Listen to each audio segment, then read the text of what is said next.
Bonjour à tous, c'est le retour d'Épine Blanche. Aujourd'hui, je voulais vous parler de la parole scientifique, qui est une autre des grandes peurs que je porte en ce moment, la façon dont l'approche, la démarche scientifique est appréhendée et de plus en plus questionnée. Alors, pour commencer, je voulais tout simplement vous lire le passage d'un livre. Je me suis rendue à la bibliothèque et puis j'ai emprunté ce livre que vous connaissez certainement, qui est 1984 de George Orwell, qui est vraiment une dystopie qui nous parle d'une société dominée par Brick Brothers. Et puis, un passage que je trouvais tout à fait passionnant, qui est un moment où on suit le héros, donc Winston Smith. Dans son travail, il travaille dans le service des archives. Et puis, son job à lui, c'est de rendre la vérité crédible. Donc, si le parti décide qu'aujourd'hui la vérité est A, il va lui falloir enlever dans les archives tout ce qui tendrait à prouver que par le passé, le parti pensait que la vérité B était celle qui prévalait. Alors, je vous lis ce petit passage et puis ensuite, on poursuit la réflexion ensemble. Si le parti peut manipuler le passé et décider que tel et tel événement n'a pas eu lieu, cette idée est assurément bien plus terrifiante encore que celle de la torture ou de la mort à venir. Le parti prétend que l'Océanie n'a jamais été à l'Eurasie.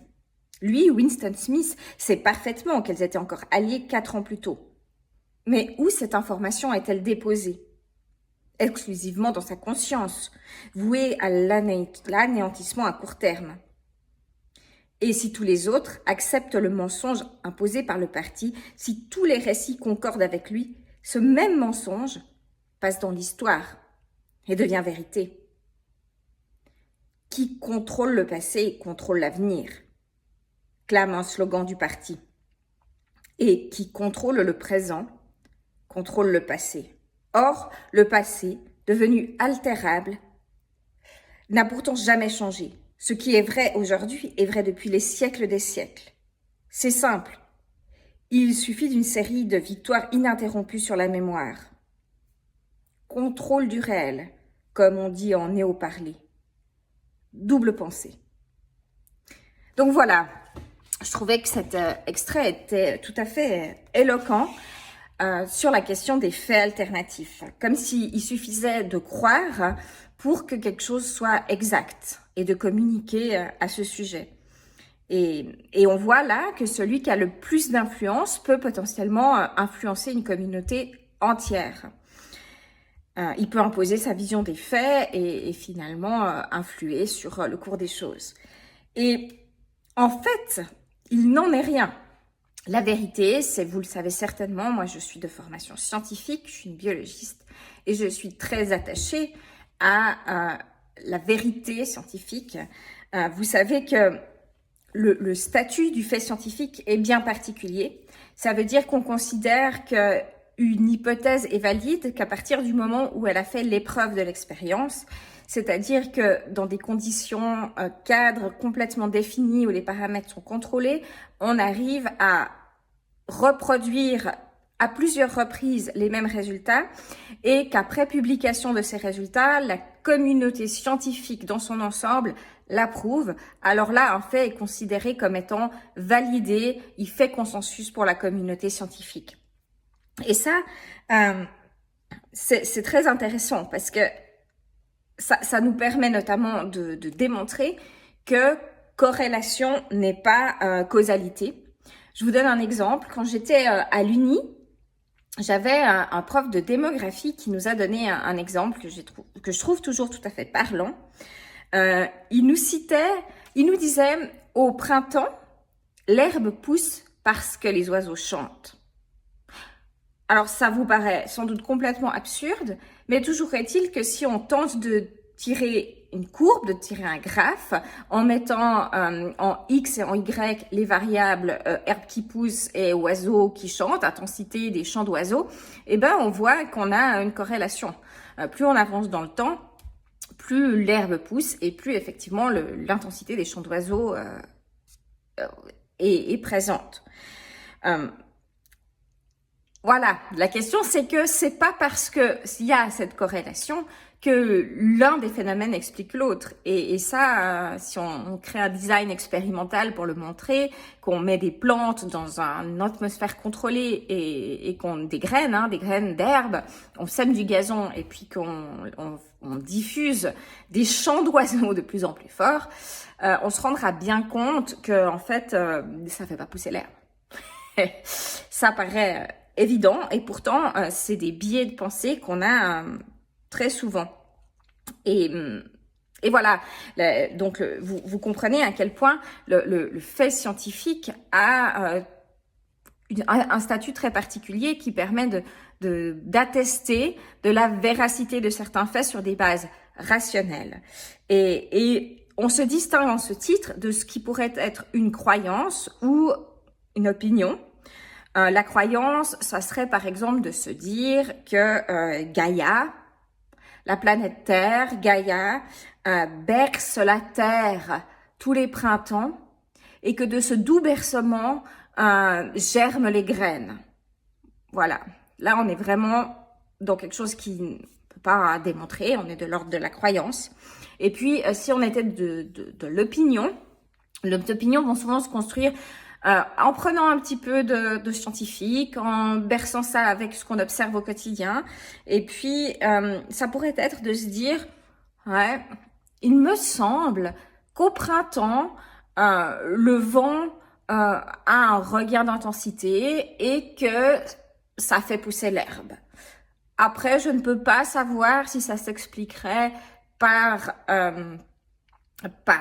voilà la planète Gaïa qui bercerait les graines ou si c'est les chants d'oiseaux.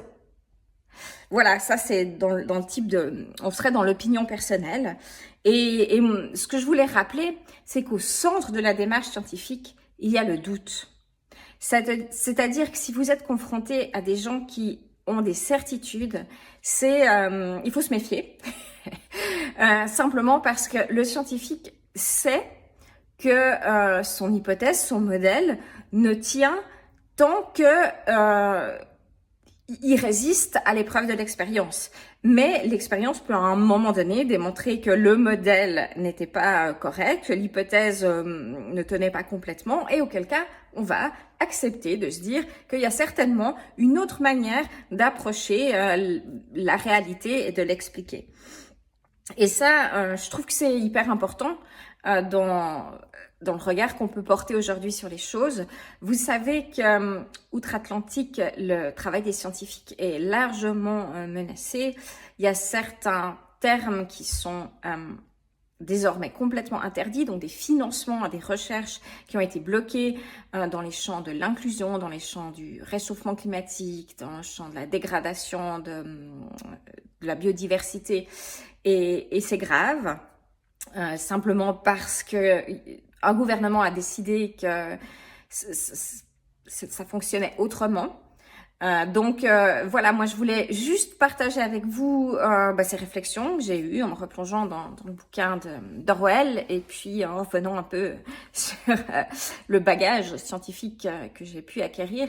Et pour ça aussi... Oui, voilà. Ce que je voulais dire, c'était que je vais vous donner quelques ressources en lien avec cette vidéo. Notamment, je vais vous orienter vers une conférence.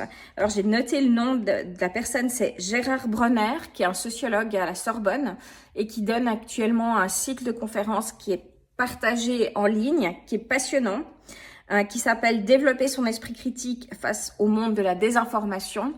Et il nous confronte à des situations, il nous fait réfléchir aussi aux biais cognitifs qu'on porte tous et qu'on va spontanément appliquer dans notre quotidien pour se faciliter la vie. Mais voilà, il nous invite à avoir un esprit critique plus aiguisé, peut-être d'autant plus en cette période. Donc, je vous mettrai ce lien en commentaire.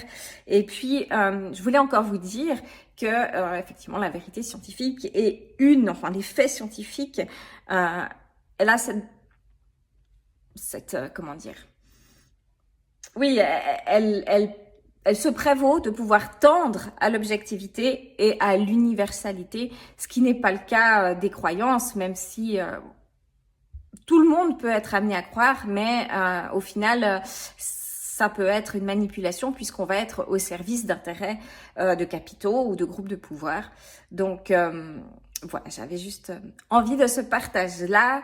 Et puis, je reviens tout prochainement. Si vous aussi, vous avez des réflexions, des sources qui sont relatives à celles de la parole scientifique, du fait scientifique et de la manière dont on peut, de manière cartésienne, appréhender le monde un tout petit peu différemment que